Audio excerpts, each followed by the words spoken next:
नमस्ते फ्रेंड्स। इस वीडियो में मैं आपको स्टार टू डेल्टा कन्वर्जन का फॉर्मूला भी बताऊंगा और डेल्टा टू स्टार कन्वर्जन का फॉर्मूला भी बताऊंगा। फॉर्मूला बताना बहुत इजी है। फॉर्मूला बताने से कोई फ़ायदा नहीं होगा, आपको वो याद नहीं रहता, मुझे पता है। इसलिए मैं आपको एक टेक्निक बताऊंगा जिससे आपको फॉर्मूला याद करने की ज़रूरत ही नहीं पड़ेगी। टेक्निक नहीं है, अगर उसको आप ऑब्जर्व करोगे ना तो हमेशा आप किसी भी सिनेरियो में उसको उस टाइम पे एक्चुअली लगा के बिना फार्मूला को याद रटे हुए आप उसको अप्लाई कर सकते हो। कोई गलत नहीं होता अगर आपने अप्लाई करके उसको लगाया है तो। ठीक है, मैं आपको एक सिंपल सा ट्रिक बताता हूँ यहाँ पे इसको याद रखने का। जैसे कि मान लीजिए आपका Z1, Z2 और Z3 आपका नोन है। ठीक है, मतलब कि डेल्टा वाले पार्ट नोन है। डेल्टा वाले पार्ट नोन है, इसका मतलब हमको स्टार इसका इक्विवेलेंट निकाल के देना है। स्टार इक्विवेलेंट में मान के चल रहा हूँ कि स्टार इक्विवेलेंट का जो लेग है उसके इक्विवेलेंट पैरामीटर्स आपके A1 है, A2 है और A3 है। अगर मुझे A1 निकालना है, मतलब कि स्टार लेग का कंपोनेंट निकालना है in terms of delta components, A1 निकालना है, तो इसका ट्रिक बेसिकली यही है कि आप क्या करेंगे कि A1 के जो आपका लेग का जो कंपोनेंट है, मतलब A1 कहाँ कनेक्ट हो रहा है, A1 आपका Q वाले टर्मिनल से कनेक्ट हो रहा है। बस आपको ये देखना है कि Q वाले टर्मिनल से कौन कौन से आपके डेल्टा पैरामीटर कनेक्टेड हैं। आपका Z1 कनेक्टेड है, आपका Z2 कनेक्टेड है। ठीक है, आपने फॉर्मूला में बस यही लिखना है, A1 equals to Z1 into Z2 upon, और जो इसका डिनोमिनेटर होता है वो कॉमन रहता है, वो याद रखना पड़ेगा आपको, Z1 plus Z2 plus Z3। ठीक है, सिमिलरली अगर आप A2 निकालते हैं, मान लीजिए आपको A2 निकालना है। ठीक है, तो A2 में आप क्या करेंगे, A2 कौन से लेग से या कौन से आपके पॉइंट से कनेक्टेड है, आपका P पॉइंट से कनेक्टेड है। और P पॉइंट से कौन कौन से आपके डेल्टा के कंपोनेंट इमर्ज हो रहे हैं, आपका Z1 इमर्ज हो रहा है और आपका Z3 इमर्ज हो रहा है। तो आप क्या लिखेंगे, A2 को आप लिखेंगे सीधे सीधे A2 equals Z1 Z3 upon Z1 plus Z2 plus Z3। कोई इशू नहीं है। सिमिलरली A3 को आप भी ऐसे लिख सकते हैं। अगर आप A3 देखें यहाँ पे, तो A3 से आपका Z3 लगा हुआ है और Z2 लगा हुआ है, तो मैं Z2 Z3 अपन Z1 plus Z2 plus Z3। ठीक है, इसमें डाउट नहीं होना चाहिए कोई भी, कि कहीं भी कभी भी यूज़ हो सकता है। आपका नेटवर्क में भी अगर कुछ समझ नहीं आ रहा है ना, तो आप एक बार ट्राई करके देखिए कहीं स्टार डेल्टा इक्विवेलेंट नेटवर्क तो नहीं लग रहा उसमें। अगर, क्योंकि वो पता नहीं चलता और वो ट्रिक बस उसका वही रहता है किसी भी छोटे से क्वेश्चन का। ये है आपका फॉर्मूला इक्विवेलेंट नेटवर्क का। अगर आप इसको देखना चाहते हैं तो मैं इसको एक बार अलग से दिखा देता हूँ।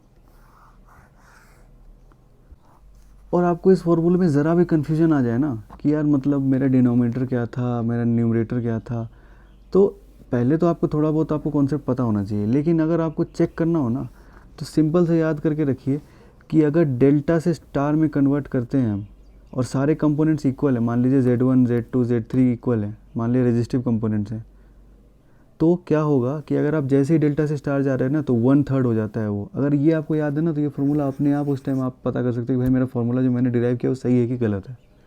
और डिराइव करने में मुश्किल से 2 सेकंड लगता है। और अगर आप डिराइव करके नहीं निकालेंगे फार्मूला, अगर आपने मतलब रटा हुआ है, तो आपको एग्जैक्टली इसी फॉर्मेट में बनाना पड़ेगा अपना डायग्राम। Z1 को Z1 की जगह पे बनाना पड़ेगा और Z2 को Z2 की जगह बनाना पड़ेगा। कई बार ऐसा नहीं भी होता है, उस टाइम में गड़बड़ होता ही होता है। ठीक है, इसीलिए आपको याद करना नहीं है इस फार्मूला को। मैं आपको बता रहा हूँ बार बार, नहीं याद करना है इसको। अगर कुछ भी कन्फ्यूजन हो गया तो आप इसमें आपने Z1 और Z2 की जगह पे आपने R पुट कर देना है। जैसे ही आप निकालोगे यहाँ पे, मान के चलिए मैं R² पुट करता हूँ और 3R पुट कर दिया मैंने। अभी मैं आपको एक और बता देता हूँ स्टार। अभी देखिए स्टार से डेल्टा कन्वर्जन कैसे करते हैं।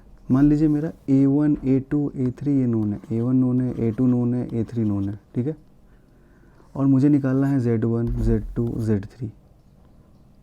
ये सारा डिराइव किया हुआ है पुराने वाले डेरिवेशन से ही। लेकिन मुझे इसको याद करने के लिए भी एक मैं आपको ट्रिक बताता हूँ।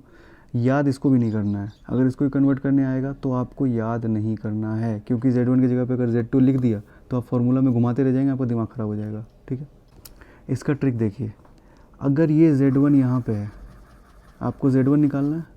ठीक है, इसमें न्यूमरेटर कांस्टेंट होता है, ये याद रखना है बस आपको कि न्यूमरेटर का वैल्यू कितना आ रहा था। न्यूमरेटर क्या होता है, आपको 2-2 के पेयर बनाने हैं डेल्टा कंपोनेंट के जो आपको नोन है। इसका ट्रिक ये है कि आपको क्या करना है कि अगर आपको A1 A2 A3 नोन है तो इसका न्यूमरेटर सेम होता है, तो आपको न्यूमरेटर में क्या करना है कि आपको 2-2 के पेयर बनाने, A1 A2 A1 A3 A3 A1। ये न्यूमरेटर कांस्टेंट रहेगा। और न्यूमरेटर कांस्टेंट लिखने के बाद, जैसे मान लीजिए मुझे Z1 की वैल्यू निकालनी है, तो मुझे अपने लेग को देखना पड़ेगा। अपने डायग्राम में अगर मैं देखूं तो Z1 के एडजेसेंट कौन सा कंपोनेंट है, A1 है और A2 है। तो जो उसके एग्जैक्टली अपोजिट है या फिर जो उसके एडजेसेंट नहीं है वो उसका डिनोमिनेटर बन जाएगा। यही कॉन्सेप्ट है इसका, इसको याद रखिए, आप कभी भी नहीं भूलेंगे स्टार डेल्टा कन्वर्जन। ठीक है, तो अगर मैं यहाँ पे देखूँ आपको तो Z1 का मैंने न्यूमरेटर बताया दो दो के पेयर बना के, और इसका न्यूमरेटर डिनोमिनेटर जो होगा वो A3 हो जाएगा, क्योंकि A3 Z1 के अपोजिट है। सिमिलरली अगर आप Z3 के लिए निकालेंगे तो Z3 के अपोजिट आपका A1 है। ठीक है, A1 है। और अगर आप Z2 के लिए निकालेंगे तो Z2 आपका न्यूमरेटर सेम रहेगा, A1 A2 A2 A3 A1 A3। ठीक है, और इसके अपोजिट क्या है, इसके अपोजिट आपका क्या है, Z2 के अपोजिट आपका A2 आ रहा है। ठीक है, तो आप इसको Z2 के अपोजिट आपका A2 आ रहा है, तो आप यहाँ पे इसका डिनोमिनेटर A2 बना देंगे। सिमिलरली Z3 का मैंने बता दिया, आपका न्यूमरेटर सेम रहेगा और Z3 के अपोजिट आपका A1 आ रहा है, क्योंकि उसके एडजेसेंट A2 और A3 है। ठीक है, अब मैं आपको बताऊं कि अगर आपको इसमें थोड़ा सा भी कन्फ्यूजन हो रहा है ना, तो आप ये बात याद रखिए कि आप कहीं पे भी कभी भी सारे कंपोनेंट को इक्वल कर दीजिए और देखिए कि स्टार डेल्टा का जो इक्विवेलेंट 1/3 वाला थ्योरी है वो फुलफिल हो रहा है कि नहीं। 1/3 वाली थ्योरी जो मैंने आपको बताई है, अगर आपने स्टार से डेल्टा में गए रेजिस्टिव कंपोनेंट के लिए तो 3 टाइम्स रेजिस्टेंस होना चाहिए। तो यहाँ पे मैंने सारे रेजिस्टेंस मैंने पुट कर दिए। मान लीजिए मैंने इक्वल रेजिस्टेंस आर सारे लेग में लगा दिया, तो ये क्या हो जाएगा, R² + R² divided by R। कितना हो गया ये, 3R। अगर ये आ रहा है इसका मतलब आपका फॉर्मूला जो आपने डिराइव किया 100% सही है, और आप हमेशा ही इसको डिराइव करेंगे एग्जाम में, कभी भी याद नहीं करेंगे।